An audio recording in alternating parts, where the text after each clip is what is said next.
ఆర్మూర్ పట్టణ కేంద్రంలో అంబేద్కర్ చౌరస్తా వద్ద విజయ్ అగర్వాల్ అండ్ టీం చలివేంద్రాన్ని ఏర్పాటు చేసిన దృశ్యాన్ని మనం చూస్తున్నాం. అక్కడ ఆర్మూర్ మున్సిపల్ చైర్పర్సన్ దీన్ని రిబ్బన్ కట్ చేసి ఓపెన్ చేశారు. అట్లాగే వైస్ చైర్మన్ గారు కూడా ఉన్నారు.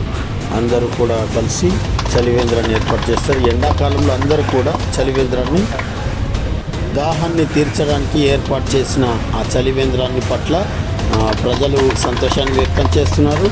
ఎండాకాలంలో ఇలాంటి పనులు చాలామంది చేయాలని కూడా అందరూ కోరుతున్నారు. విజయ్ అగర్వాల్ అండ్ టీంకు ప్రత్యేక ధన్యవాదాలు తెలుపుతున్న సందర్భం.